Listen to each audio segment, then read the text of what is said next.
Bonjour les amis, bienvenue sur le channel de Goza Design. Dans la vidéo d'aujourd'hui, nous allons continuer la série qu'on avait déjà commencé la fois dernière à propos de la modélisation des structures métalliques avec le logiciel Tekla Structure. Et on s'était arrêté à ce niveau. Voilà la plateforme qu'on a voulu modéliser avec le logiciel Tekla Structure. Est-ce que vous me comprenez? Donc, on avait déjà fait la modélisation des poteaux. Donc, aujourd'hui, nous allons évoluer avec la modélisation des poutres. Donc, sans trop tarder, évoluons. On avait déjà aussi créé les vues. Donc, qu'est-ce que je vais faire? Je vais essayer de prendre la vue au niveau de mon premier niveau, qui est la vue à 2850. 2850. Donc, je suis là. Qu'est-ce que je fais ensuite? Il va falloir tout juste placer les poteaux. Donc, je clique là-dessus. Et là, de ce centre, vous pouvez aussi faire l'usage de contrôle 1 pour bien voir les choses de centre. Est-ce que vous me comprenez? J'ai mon premier poteau. J'ai mon premier poutre. Je reviens là-dessus, de ce point à ce point. J'ai le second et je continue de ce point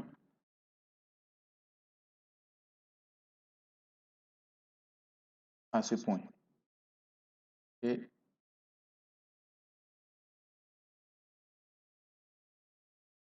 là, je viens de terminer. Donc, je reviens, CTRL 4.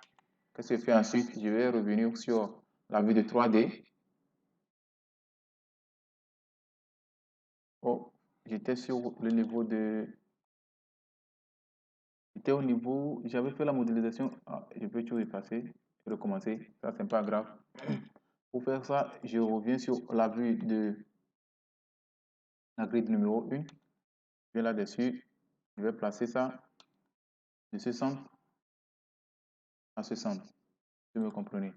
Donc, après avoir placé ça, il va falloir changer la propriété. C'est toujours UC 152 x 152. La propriété sera ici UC. Vous pouvez aussi taper ça directement. UC 152 x 152 x 23. Vous me comprenez? Donc, vous cliquez sur modifier. Ça va se modifier. Donc, qu'est-ce que je fais ensuite? Donc, il n'y a rien d'autre à faire. Je peux aussi horizontalement, je vais essayer de voir c'est passé tout juste au milieu. Donc, qu'est-ce que je fais ensuite? Ça, c'était sur la vue numéro 1. Je peux tout refermer quand même, ou bien je reviens sur la vue 3D. Je peux tout refermer. Je reviens, View, View List, 3D. Et là, je reviens. Est-ce que vous comprenez? Donc, qu'est-ce que je fais ensuite? Je vais aller sur, il y a déjà ça sur la vue, la grille numéro 1. Je vais revenir sur la grille numéro 2. Là, je suis ici.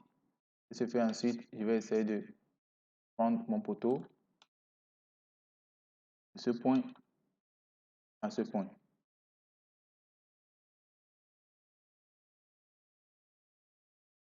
Est-ce que vous me comprenez? Est-ce que c'est dessiné maintenant? C'est comme si je n'ai rien là-bas. Hein. Ce que je vais faire, je peux la grille numéro 2. Je suis sur la grille numéro 2, donc ce point. Là, je peux voir les choses automatiquement. C'est passé.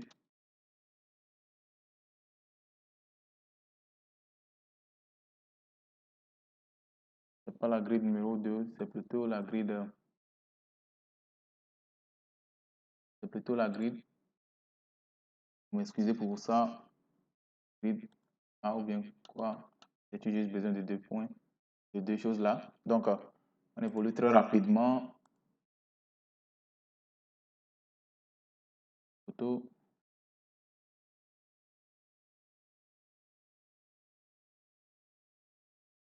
Je reviens dans 3D.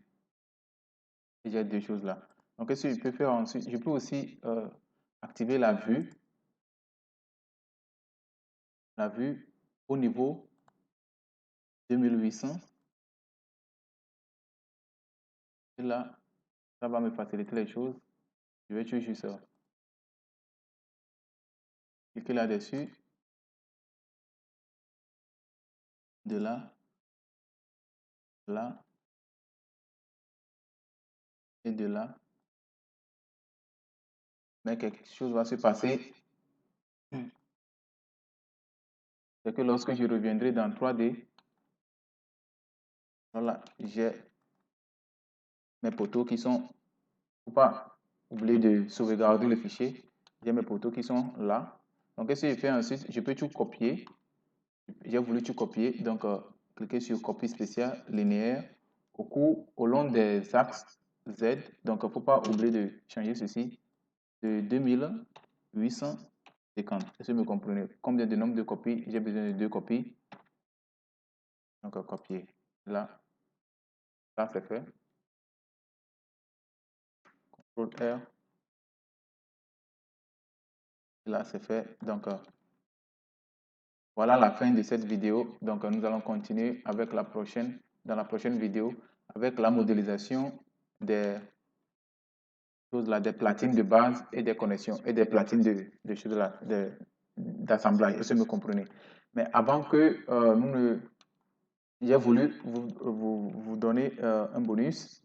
Donc, vous allez remarquer que au cours de l'emplacement des poteaux et autres là, l'essentiel c'est que vous aurez à repérer les points de référence, que ce soit le milieu d'un point et autres là. Donc, pour ces gens de référence, il va falloir tout le temps faire l'usage de...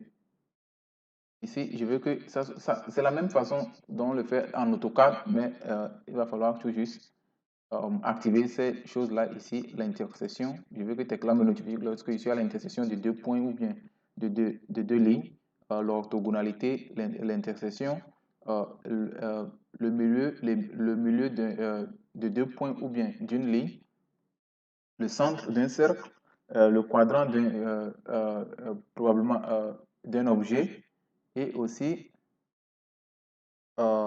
l'intersection des lignes de grid. Est-ce que vous me comprenez? Donc, il va falloir activer ça pour faciliter les choses. Donc, nous allons arrêter à ce niveau et nous allons continuer dans la prochaine vidéo.